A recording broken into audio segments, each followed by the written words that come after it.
when animals become serial killers.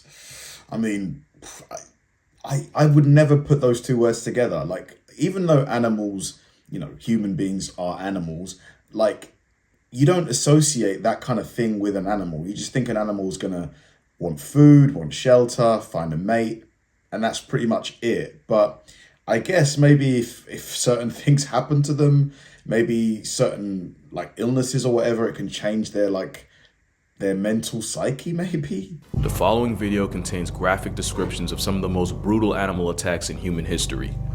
Viewer discretion and a fresh change of clothes are strongly advised. Jeez, what were you gonna say? And happy Halloween. The African wilderness houses some of the most dangerous wildlife found on Earth. But what happens when one of its most feared predators starts hunting humans? In 1898, the British government decided to build a railway spanning from a port in Mombasa to Lake Victoria. The project was nicknamed the Lunatic Express, since many saw it as a massive waste of time and resources, along with being unnecessarily dangerous. So dangerous that most African natives refused to be involved in construction. So the British imported thousands of laborers from India to work on the bridge. These workers were both unfamiliar with the African brush, along with all the lethal animals in it. It wouldn't be long until several workers would go missing, but at first the British government brushed them off as deserters. But as the number of missing men grew larger, soon the horrific truth would come out. A pair of maneless male lions had been attacking the unsuspecting workers and eating them. Lions don't typically view humans as viable prey, and adult lions are actually naturally wary of humans. But lions are also incredibly adaptable, and these lions were hunting the workers like they were gazelle. While the men were working on the bridge during the day, the two lions were nowhere to be seen. It wasn't until they turned into their campsites for the night that the lions showed up. These lions would slip into the campsites undetected and drag helpless workers out of their tents to their death.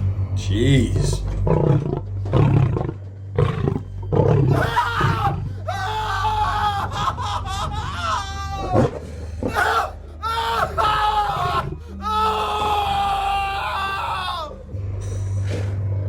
Imagine that being the last thing you hear, some like growling lion approaching your tent. Oh my God. In one gruesome attack, one of the lions had grabbed a well-respected and powerful sick worker and ragdolled him out of his tent, while the other workers could only listen to his bone-chilling screams of agony. The next day, his fellow workers found him, and from the position he was sitting in, it appeared as though he had survived. But as the men drew closer, they realized not only was he completely lifeless, but the lions had licked the skin completely off his cheeks, which formed a grisly smile. The men tried building thorn fences called bomas to keep the lions out. How's that gonna keep a lion out? No chance. Unfortunately, nobody told the men that lions can leap well over 10 feet and easily clear a boma. And as the attacks and the missing men piled up, the lions started getting more confident. At first, weeks would go by between attacks, but soon, fatal maulings would happen almost daily. And while early on, only one of the rogue males would enter the campsite at a time, soon they'd start slaughtering workers together. In one chilling incident, they had moved the site of a hospital which the lions had began targeting. They moved the hospital over a mile away and set up the new hospital as a trap for the lions. Only a day later, the lions found the new hospital and continued their carnage. The lions even appeared to have plot armor. At one point, they had succeeded in trapping one of the male lions, but when the enraged predator started tearing the trap apart, panicking sepoys opened fire and missed every shot. One shot managed to spring open the trap door, allowing the lion to slip away. And as the attacks persisted, it appeared as though the lions had gone from killing to eat to just killing. We don't know just how many lives were taken, but according to Lieutenant John Patterson, up to 135 men were lost by the time the construction and the lions were finished. And the thing is, it's not going to be quick with a lion. Like, it's gonna like bite you, and unless it gets maybe a jugular, maybe. But even then, can you imagine that's how you go out with a massive lion just like tearing at you? And we don't know for sure what led these lions to go on a human hunting spree. One of the lions was found to have an abscess in his teeth, causing a painful infection that may have been too debilitating to hunt his usual prey, forcing him to seek out easier targets. One theory is that in the past, Arab slave trade caravans would run through Tsavo, and men that would have made no money on the market, like the old, injured, sick, or dying, would just be tossed down into the brush. It's possible that these lions of Tsavo were fed by these crimes against humanity and learned that humans as a food option is never completely off the table. Jeez. In July 1945, a US Navy heavy cruiser delivered uranium to the island of Tinian for what would end up being the world's first nuclear weapon used in war, which would be dropped in Hiroshima, Japan. Japan would get its revenge when a torpedo struck the USS Indianapolis as it was en route to the Philippines. In only 12 minutes, the imposing military cruiser was underwater, along with anyone unlucky enough to escape in time. Although, considering what would happen, maybe they were the lucky ones. Because as the stranded crew floated adrift in the Philippine Gulf, they quickly realized they had a major problem. Sharks, likely oceanic whitetips, were stalking the hapless sailors. Oh my God, I don't know what's worse. What would you rather face, a lion on land or a shark in the water? I don't know which one. I think they're both equally bad. At first, the sharks simply cleaned up the casualties, feeding on the bodies of the deceased. But soon, they turned their attention to the survivors. As much as the sailors tried to float together, invariably, someone would drift away from the group, and that's when the patient sharks would move in. According to survivors, the men would thrash around and scream hysterically before being pulled under. And only a short while later, a life jacket would resurface, and nothing else. And as the dehydration, intense exposure, and saltwater poisoning took its toll, some men would hallucinate that they were being rescued and would swim away from the group towards a ship that was there, not realizing they were paddling towards their own death. Even worse, some of the men would become delirious and start attacking their fellow shipmates, forcing them to literally cast them off towards the sharks. This living nightmare lasted 5 days, and when salvation finally came, only 317 out of the 1,196 men could be accounted for. But the psychological torture didn't end there for some of them. Captain Charles B. McVeigh would become the first captain to ever be court-martialed for losing his ship, and the reasoning was because he didn't zigzag. Even Commander Hashimoto, the guy that sunk his ship, testified that there was nothing McVeigh could have done, but it didn't matter. America had its scapegoat, and it was him. McVeigh regularly received. What happens if you get court-martialed? Do you just get dismissed, or does it involve like prison time? Hate mail and threats of violence from the family of the fallen. In 2000, he would be exonerated and found to have committed no wrongdoing, but not before the harassment and crippling survivor's guilt would break him. On November 6, 1968, the captain that had survived war, man-eating sharks, and dehydration took his own life while holding a toy sailor he had been given as a boy for good luck. The true monsters of this story weren't the sharks. That's tragic. Poor guy. I mean, his family should get paid maybe restitution for that. Because yeah, you exonerated him, but he had to live with that for years. Like all of the guilt. That's pretty rough. The most dangerous bear in the world isn't the grizzly bear or even the polar bear, but it's widely considered to be the sloth bear. Because where adult grizzlies and polar bears have no natural predators, sloth bears regularly run fades with tigers and leopards. That generational trauma means you have an animal that has all the tools of a predator, but the mindset of prey. And that makes them terrifyingly unpredictable. Look at its mouth here. What's going on there? The fact that habitat loss and encroachment causes them to come into constant contact with humans only makes it 10 times worse. The sloth bear of Mysore was infamous for unaliving 12 people and severely injuring another 24. Armed with wolverine claws and a devastating bite, sloth bears have a nasty habit of attacking the faces of their victims. Those that survived often lost an eye or a nose or had a chunk of their cheek ripped off. Those that didn't survive often had their faces torn off completely, and in some cases the bear ate the bodies of its victims. A far cry from the insects and fruits as Baloo of the jungle usually eats. Other bodies recovered had hands missing, and in some cases their entire chest cavity ripped open. Some described the horrific injuries as being the work of an animal with the intent, but not necessarily the knowledge to kill. Kenneth Anderson had attempted to hunt the bear, while also saving a man who had been mauled to the point of sheer incapacitation. As Anderson tried carrying the man to safety, it got dark fast, which was probably why he didn't see the rock that tripped him and caused him to break his ankle. The immobilized Anderson survived the night, but the man he tried to save didn't. Anderson would be the one to put the murderous bear out of commission, but we still don't know what made this usually termite-eating bear go full Jeff Dahmer. Maybe it was revenge for a previous attack or a lost cub. Maybe everyone has a limit, and that bear hit his. God, yeah, man. Like the fact that it goes for the face, first of all. Oh, just imagine it on your face. You're screaming, you can't get it off because it's so heavy, and it's just gnawing at your face. Oh my God, these are all terrible. I'm trying to think of which one would be the easiest to deal with, and I don't think there is. I genuinely think they are Probably the shark is the worst. Yeah, the shark is The probably next the worst. story takes place on Ramri Island, off the coast of Myanmar, which borders China, Bangladesh, and India. In 1945, the British pulled up with the intention of establishing a new air base, but first had to contend with the Japanese Imperial Army, which had already captured the island.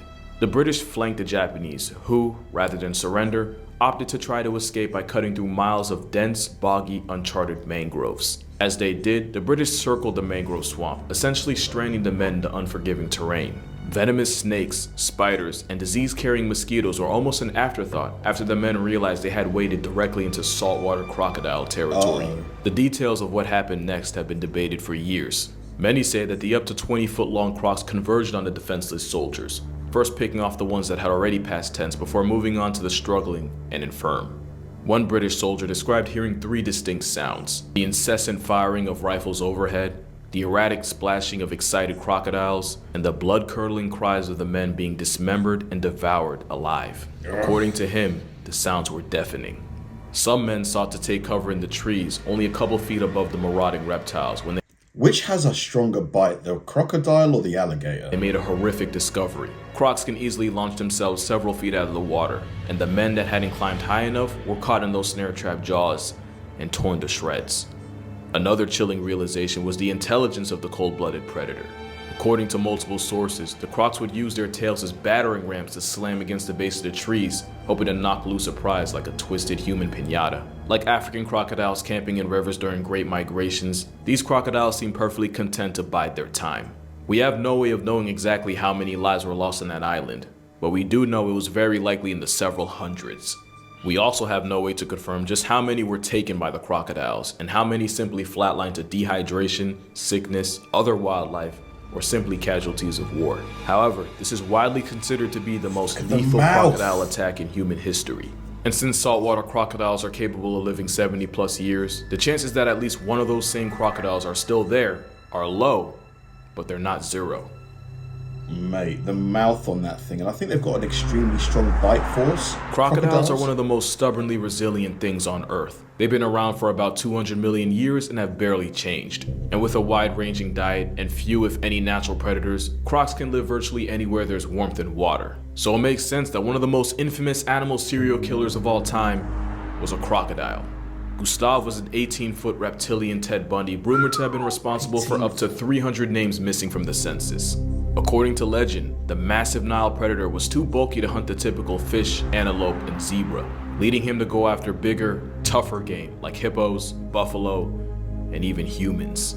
The Burundi butcher would allegedly hunt anything that came into its line of sight without prejudice, and like all crocs, his favorite method of hunting would have likely been lying in wait in the water before exploding and unleashing a 3,000-pound bite force to crush whatever was unlucky enough to get caught in its jaws, before using the infamous death roll to shred their victim into bite-sized chunks. It's likely most human casualties were adults collecting water and children playing in the shallow end, not realizing the disturbance was basically ringing the dinner bell. Gustav was also disturbingly indestructible, with several eyewitnesses describing what they swore were bullet wounds tattooed across its armored skin. But the eeriest part was that for a monster nearly the length of a bus, Gustav was unexplainably never caught. The thing is, like, its skin is so thick that potentially it is bulletproof. Like crocodile skin, it's all scaly, isn't it? Researchers placed a live goat in a cage as bait to lure the beast out. After a storm, the next morning the cage was empty, but Gustav was nowhere to be found. We don't know how old he is, how long he had been hunting humans, just how many people had been lost to him, or even if he's still alive. There were some reports of Gustav having been shot by a hunter in 2019, but with no photographic evidence, there's still a chance that he's out there prowling the rivers of Burundi. The way I see it, there's only 3 possible options. 1, he's dead. 2, he's still out there serving as unethical population control. Or 3, he has NordVPN. Because NordVPN creates an encrypted about Gustav was risk-back guarantee, it's virtually risk-free. Nothing about Gustav was risk-free. And with salties having the strongest recorded bite force of any animal, the only guarantee was that anything caught in those vice grip jaws was something you're not getting back. Yeah, mate. I think crocodiles are bigger than alligators on average, aren't they? I've never heard of an 18-foot alligator before. In In 2003, locals in Malawi were so terrified of one animal that it drove 4,000 of them to completely abandon their villages to seek refuge. The marauding beast had mauled 3 people into chalk outlines and severely disfigured another 16. Those that survived were essentially crippled for life, with some missing both hands and legs, with others missing eyes and ears. In one gruesome attack, a woman had gotten her jaw completely detached. The mysterious assailant was so feared and avoided capture for so long that some believed that the attacks were the work of a supernatural creature. In truth, these people were being stalked and hunted by a rabid hyena. Although they're armed with arguably the most devastating bite of any land mammal, hyenas are actually... Really? Any land mammal? They've got a stronger bite than a lion? ...wary of humans. But as many will tell you, anything that gets rabies quickly becomes a different kind of animal, especially when that animal has jaws strong enough to amputate an elephant. The rabid hyena terrorized the people of Malawi for weeks, but whether the actual animal responsible for the maimings was caught and killed was never confirmed. Mate, I didn't realize that the hyena's bite was that strong. The most infamous animal mass murderer of all time lived in Nepal in the Kumaon district of India. The Bengal tiger of Champawat was believed to be responsible for 436 less people on Earth. According to research, the carnage started in Nepal, but when hunters were called in, the tiger successfully evaded all of them. Eventually, she was driven out of the area and swam across a river and invaded India, where the attacks only got worse. The homicidal big cat would typically target young women and children and would often travel up to 20 miles following a kill, making it that much harder to capture her. And unlike most tigers, who typically hunt during dusk or dawn, the man-eater at Champawat almost exclusively caught bodies during broad daylight. She became so reviled that locals no longer referred to her as a cat, but as the devil of India. Jeez. Yeah, I mean, all of these animals are just... You wouldn't want to face any of them. The tiger's reverberating roar paralyzed entire villages, with grown men refusing to leave their huts to go to work, lest the rampaging predator turned them into a statistic. It was believed that the tigress had been shot by an especially cruel hunter, which broke several of her canine teeth, leaving her mortally wounded. It's likely that this injury, along with the fact that tigers are one of the few animals that'll actively seek revenge, that drove the tiger to eventually start seeking out easier prey, people.